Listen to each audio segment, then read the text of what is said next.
Venus is a woman, so that's like feminine energy, like feminine sexuality. But I don't know. I'm actually not even sure specifically if the gender, not gender association, the duality, like yin or yang, masculine or feminine energy is associated with the zodiac signs. That might be something interesting to put into the 2023 planner. So I'm going to, I don't know, I would guess that Taurus is yang, so that would make it masculine. Yin yang energy of zodiac, femme and masculine. And while we are kind of in the zone here, I'm going to pick a card for anyone who's watching now and anyone who will be watching later. This is a heart chakra card for you. Ooh, soulmate presence. There is a soulmate presence around you now, either in human or spirit form. You may have noticed more synchronicities recently, or you will begin to notice them soon. This present is one that knows and loves you and is coming forward to help you heal some part of a broken heart. Let the light of this presence move into cracks and tenderness and tender places in your heart that need mending. Your heart is ready to be whole once again. The crystal they recommend is chrysoprase, which is not one that I am familiar with, and the herb is rose. Use rose for all heart chakra matters. And this, I'm kind of called to pull another card because I kind of feel like this card was specifically for me because I was talking about my dad, and I'm not saying that that doesn't mean, I think when we pull cards for people, I think whoever it resonates with is who that message was meant to be for. But that kind of like really touched my heart. So I'm just going to pick another card for the collective just in case. Certainly like hold on to that energy if you feel called to that, but that was kind of going into the nooks and crannies of my heart. So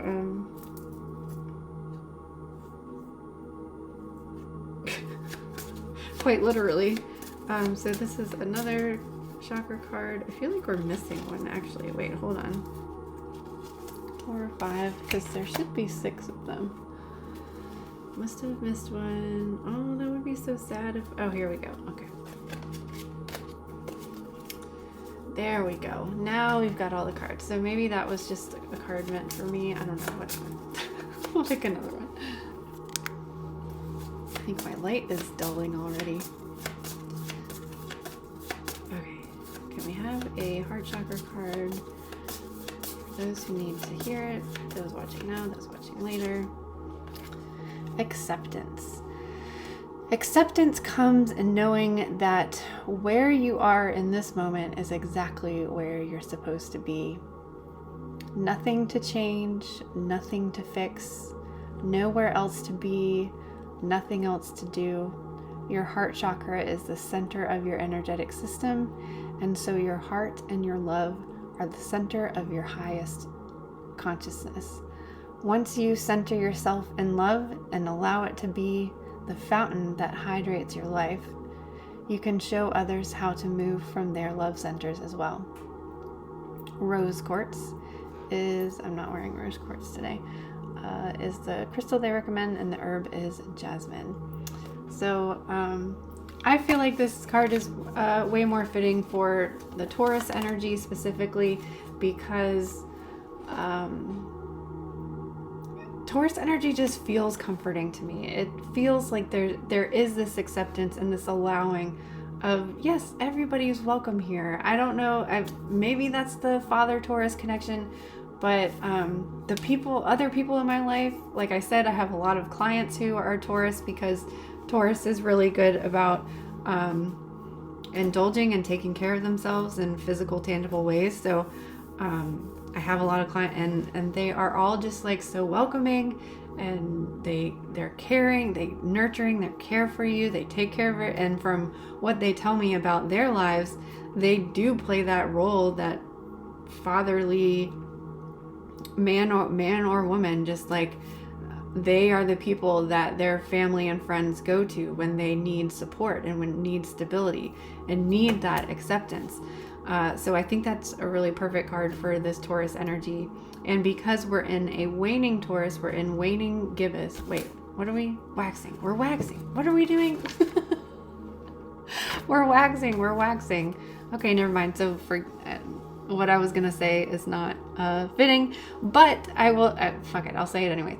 So, cause we want to see all the sides of the zodiac signs. The waxing part is that building and that structure and that earth development. The waning aspect of that is the allowing and the acceptance. Like, this is where we are and we're going to hold our ground. There's no need to change or wiggle or move or do anything. It's like, this is it. They're like, it's the bull, it's the Taurus. We're going to stand here and this is who we are and this is how it's going to be kind of energy. So as a father, as a Taurus, that's very like having a Taurus father and a Capricorn mother. It was like butting horns, standing firm on things. And then they had a daughter that was like crazy, wild Leo Aquarius. And they're like, what the hell are we doing with this thing? They didn't know what to do with me. But I had to have that in my life. I had to have that structure and stability, even if it was a little stubborn or combative in points of my life. So again, look at your birth chart. Where does Taurus fall? I don't have any planets in Taurus. Just for fun, what house is my Taurus in? Let's see. Time Passages is my favorite because it holds all the charts on there. So Taurus is my third house, which is usually ruled by Gemini, right? And so communication. So Taurus, I can kind of see that because my Mercury's in Virgo. So it's very important for me to be like clear and precise.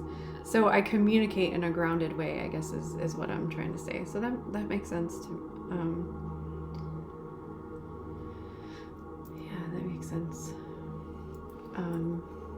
So looking at your chart and seeing, I don't have any planets in Taurus, but seeing what house Taurus falls in for you. It's really interesting. That's only something. So every time I do these follow the moon challenges, and once I start planning to write the 2023 planner, I'm learning something new every time. And this is something that I've been studying my entire life, like for as long as I can remember, at least since a teenager. So I'm constantly learning new things. The birth charts are very complicated, so that's why I want to help you if you need help understanding your zodiac chart, because like I said, like I don't know predictive astrology, but I know how to read a chart and interpret it. That's where my knowledge kind of ends. It's something I'm working towards, but it's just not where I am right now. So if you need help reading and interpreting yours, I'm always helpful, because you learn something new every time you look at it. And the universe is vast and so expansive. I mean, there are like thousands of asteroids that you can dive, that like more than the planets, like you can dive down that rabbit hole too. But just for today, we've got so we're making our way through the week, and I don't want to scare you, but really be planting your hooves down and buckling in for the ride that is Mercury Retrograde that starts on Friday. I think there's a lot of hype around Mercury Retrograde, but it is something that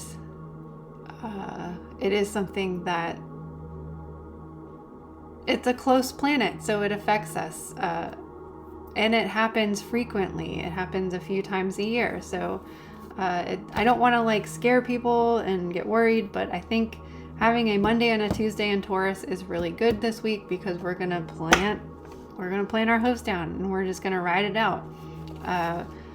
Luckily we have Gemini right before. If you need help communicating anything, we'll talk about that tomorrow, but communicating anything to the universe, like, I am not going to let Mercury retrograde destroy my life. I'm open to receiving the messages and the lessons that are going to come from Mercury retrograde and just have it be that. So plant your host down, buckle in for the ride, and we're going to be okay.